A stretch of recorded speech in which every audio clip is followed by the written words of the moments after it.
صباح الخير على اللي صحيوا ومساء الخير على اللي لسه نايمين. فيديو جديد محبب لقلبنا كلنا. عاملين ايه يا حبايبي؟ خلاص خلصنا تنظيفات الشقة والبيت والفرش والدنيا دي كلها.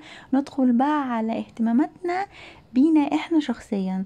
هعمل معاكم بقى النهاردة ازاي بهتم بالباديكير بتاع رجلي وايدي والماسكات وكل حاجة للبشرة والجسم.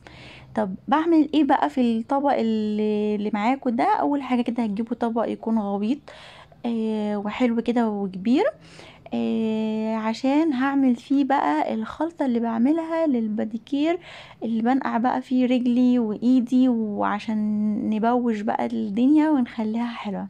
اول ايام العيد هتبقى كلها دلع معروف. تعالوا بقى نشوف هنعمل ايه. اول حاجة او تاني حاجة هنجيب بقى مية، عايزين بقى تغلوها على النار، عايزين تجيبوها من السخان لو مية نازلة سخنة قوي. هتضيفوا بقى الاول المية الباردة، بعد كده هتضيفوا عليها المية السخنة عشان يعني ما تبوظش الطبق او يسيح او كده. اهم حاجة ان احنا نخلي المية ما تكونش فترة قوي وما تكونش سخنة قوي. انا بقى كده يعني ايه، زودت الاول المية الباردة، بعد كده رحت مزودة المية السخنة، وهتزودوا بقى لحد نص الطبق كده او نص الحاجة اللي انتوا هتجيبوها معاكم. شوفوا اللي متاح عندكم وهاتوه.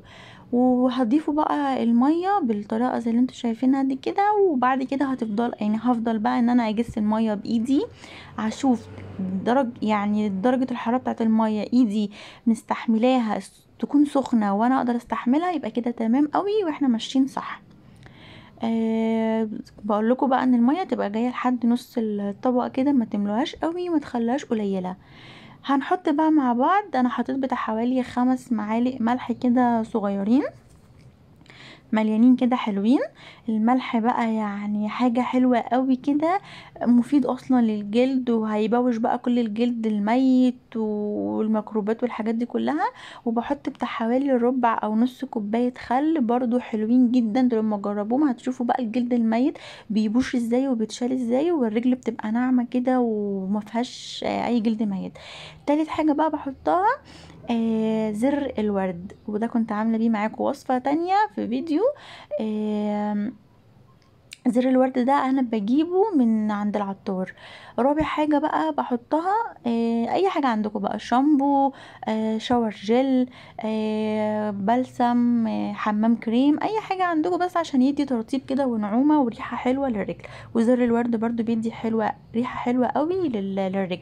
كنت عاملة بيه وصفة حلوة قوي للاندر ارم وريحة العرق والكلام ده في الصيف، يبقوا روحوا شوفوه.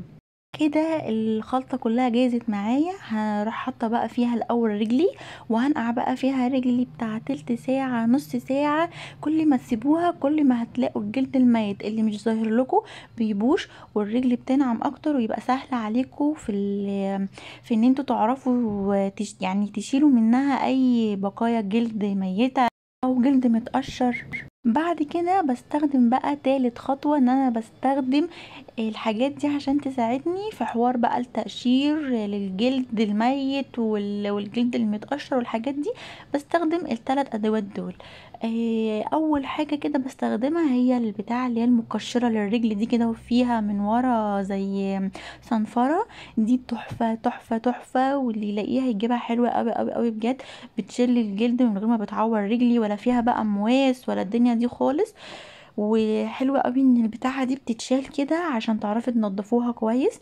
ودي كده الصنفرة اللي بقولكوا عليها، يعني بتبقى صنفرة للرجل وبتعمل تقشير وبتشيل الجلد الميت. حلوة حلوة بصراحة. تالت حاجة بقى، ودي اللي معروفة من زمان جدا ومفيش احلى منها، اللي هي الحجر، اللي هو مش عارفة اسمه ايه، بس الحجر ده بتاع زمان قوي ومعروف جدا. وكل ما يبقى عندك من زمان كل ما بتبقى نتيجته حلوة. يعني تدعكي بيه رجلك بتحمر وبتطرى، وبيشيل منها الجلد، وبيشيل منها اللي هي التشققات اللي بتبقى في الرجل. حلوة قوي قوي قوي. يعني ده لو لقيتوه عند اي عطار، او المستلزمات اللي هي للجسم والكلام ده، حلوة هاتوه. تالت حاجة بقى هي المكنة دي، اللي هي بتشيل الجلد الميت وكده بس بالموس. دي ماما بتستخدمها بصراحة مش انا، لان انا مبحبش استخدم اي امواس في رجلي او كده. لان للاسف بيطلع تاني اكتر، ولازم كل فترة نعملها بالطريقة دي. فانا ارجح يعني للي مش معود رجله على المكنة اللي بالموس دي ما يستخدمهاش، ويشوف البدايل اللي هي زي اللي انا قلتها لكم دي. لكن هي حلوه للناس اللي متعوده عليها بصراحه، بتشيل الجلد الميت كله. بس دي بقى هي دي كده الثلاث حاجات اللي انا بستخدمهم. طبعا في حاجات تانية وفي امكانيات تانية وحاجات تانية ناس عارفاها، بس انا بحب دول ومستريحه لدول.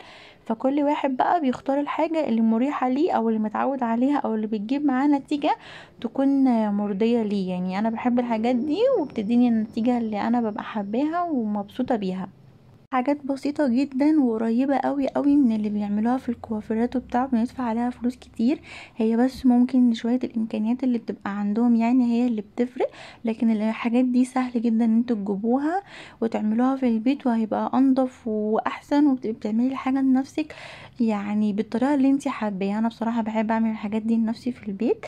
ممكن كل فترة كبيرة جدا لما احب اغير اروح اعملها في مكان بره. بعد كده بقى انتقلت للمرحلة بتاعة بشرتي. الماسكات دي كلها اللي انا عملتها معاكم في الفيديو اللي فات، ارجعوا له كده عشان تعرفوا كل فوائد الماسكات دي والمكونات وكل حاجة تعرفوها بالتفصيل. النهاردة بس كده هطبق معاكم الفيديوهات دي زي ما كنت قايله لكم. فده كده كان اول ماسك كنت قايله لكم عليه. انا بدأت بنفس الترتيب اللي انا نصحتكم بيه. فانا مجرد بس ان انا هوريكم التطبيق كده للماسكات ان انا بعملها فعلا لنفسي. فمش هنتكلم كتير، فانا حتى مسرعه الفيديو. لو عايزين بقى تعرفوا اي معلومه او اي استفسار عن الماسكات دي، هتلاقوا كل حاجه تيجي في دماغكم ان شاء الله في الفيديو اللي قبل ده على طول. لو حبيتوا الفيديو بقى وكملتوه معايا لحد الحتة دي، فما تنسوش بقى ان انتوا تعملوا لايك اعجابا كده بالفيديو، اثبات لان انتوا حبيتوه فعلا. وان انتوا بقى تكتبولي في الكومنتات عايزين نصور ايه مع بعض خلال فترة العيد. عايزين كل حاجة اشارككم بيها واوريها لكم، ولا عايزين حاجات معينة؟ هستنى كومنتات كتير كده حلوة منكم، قولوا فيها اي حاجة. انا عايزة اي كومنتات حلوة منكم كده وخلاص. كنت حضرت تاني ماسك معاكم. الماسك ده واللي بعده لازم يبقى القوام بتاعهم تقيل زي ما قلت لكم في الفيديو. برضو فوائد كل حاجة، وبصوا كل حاجة انتوا روحوا بس وشوفوا الدنيا كلها. كنت بقولك يلا بقى تعالوا هنروح للماسك التالت. ده بقى اخر ماسك انا ختمت بيه، زي ما قلت لكم برضو ده اخر ماسك تختموا بيه، عشان من الاخر هو بيظبط كل اللي فات دوت. واهم حاجة ان القوام يبقى تقيل كده زي ما انتوا شايفين معاه. خلصت بقى رحلة الماسكات دي كلها، وعايزة اقولكم بقى مش قادرة اوصف لكم بشرتي يعني الحمد لله ما شاء الله كانت حلوة ازاي. اللي جرب الماسكات دي انا واثقة ان هي هتجيب معاه نتيجة، وهيدخل يقولي كده. بعد كده جهزت بقى الاوتفيت بتاع وقفة العيد. دي بقى اللحظة اللي انا بستناها بعد ما بخلص الشقة وبخلص يعني تظبيط بقى بشرتي وجسمي وكده. بحب بقى قوي اللحظة دي. فكنت محضرة بقى العيد ده زي كاش كده، بس كاش طويل مش قصير. هو يعني حمالة. وعليه بقى القطعة اللي هي من فوق دي كده، كم وكم، يعني كم نازل شوية وكم مرفوع. وكنت بقى ايه عملت لنفسي الاكسسوارات بقى دي كلها انا اللي عاملاهم لنفسي. آم، الحلق وسلسلتين كده اللي هي السيلفر دي والابيض في ازرق. ومع السلسله دي كان معاها الخلخال زيها بالظبط. وطبعا بقى المرطب بتاعي والكريم المعطر كده للجسم وبتاع، والبرفيوم اللي انا بحطه. يعني كل واحد بقى اللي بيحب يحط لوشن للجسم، اللي بيحب يحط سبراي زي ما انتوا عايزين. كنت هنضف بقى ضوافري كده على السريع. الاكسسوارات دي كلها كنت قايله لكم عليها في فيديو، هسيب لكم الصوره بتاعته عشان تروحوا تعرفوا ايه الموضوع دوت. تعالوا بقى عشان نروح نجهز الاوتفيت بتاع صلاه العيد. العباية دي جديدة، بس مش جديدة كأن انا مشترياها، لا جديدة لان هي انا من ساعة ما اشتريتها من كام سنة. مش اشتريتها، هي كانت جايالي هدية. فمن ساعه ما جبتها لبستها مره واحده وشلتها، ومن ساعتها وانا ناسيها اصلا. فافتكرتها بقى العيد ده لما كنت بروق كده. هي بقى ايه ده الستايل بتاعها كده، الكم بتاعها اللي هو الكم الفراشة الواسع ده، والشغل كله على الكتاف والرقبة والاساور بتاعه الكمام. حلوه قوي بصراحه، وحاسه ان هي شيك والوانها ترندي جدا جدا للفتره دي. فحسيت ان هي لا لايقه جدا على هذه الفتره. كنت محتاره بقى ما بين الوان طرح كتير، اللي هي مديه على الاورنج دي شويه بس كنت مستبعداها، والكافيه اللي هو الهادي، ولون الكافيه اللي هو مدي على درجات الجملي، والسودا. فكنت محتاره بين الاربع الوان دول. بس كنت مشدودة شوية للي هي الكافيه الفاتح والجملي.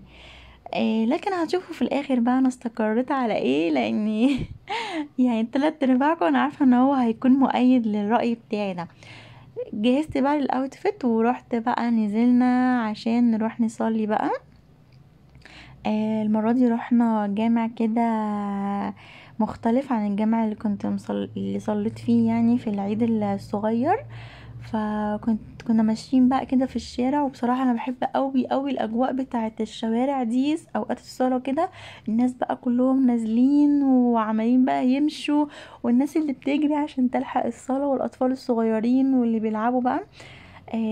بصوا يا جماعة، الناس ما شاء الله ما شاء الله كانوا قاعدين في الشارع ازاي. الجامع ده كان زحمة جدا، كانوا فارشين بقى كده يعني في الشوارع عشان الناس تكفي الاماكن عشان الناس تصلي. طبعا وصلنا بقى كان في ناس بقى كانت لسه بتصلي الركعتين اللي هم قبل صلاة العيد وكده. بصوا من كتر ما شاء الله ما شاء الله من الزحمة، كانوا واقفين بيصلوا على السلالم وعلى المدخل بتاع الجامع. فده بقى كان شكل الاوتفيت، كان شكل العباية عليا. طبعا كان لازم بقى يعني نبدأها بالأكلة المقربة لقلبي قوي في العيد، هي الرقاق باللبن. طالما في رقاق بلبن يبقى كده في عيد وحسينا بالعيد. انا بحب الاكله دي قوي قوي قوي قوي، رقاق بلبن وعليه سكر. ريحنا شوية ورحنا بقى للأكلة التقيلة، الراعي الرسمي الأساسي في العيد، الفتة واللحمة المحمرة والسلطة والصلصة والدقة بتاعة التوم. بس يعني هما من كتر جوعهم ما كانوش قادرين يستنوا لما اصور.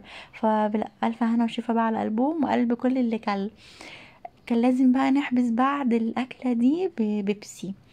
وبس كده يعني. هو ده بقى كان الفيديو كله النهارده، ويومي كان كله معاكم. عشان بصور بايد واحده والازازه كانت تقيله قوي فدلدقت بره، بس ما تقلقوش يعني نضفت الدنيا دي كلها قبل ما اطلع الصينيه طبعا. فهو بقى ده كان يومي كله النهارده معاكم. ختمناه بالترمس، يعني دي حاجة كده بقى كانت ايه تسلية لينا. اتمنى بقى ان يكون الفيديو عجبكم، وشكرا جدا لكل حد جديد وصل معايا في الفيديو لحد هنا وهو بيتفرج عليا عمل لي اشتراك. شكرا جدا لانضمامكم الجديد في القناة، نورتوني وشرفتوني.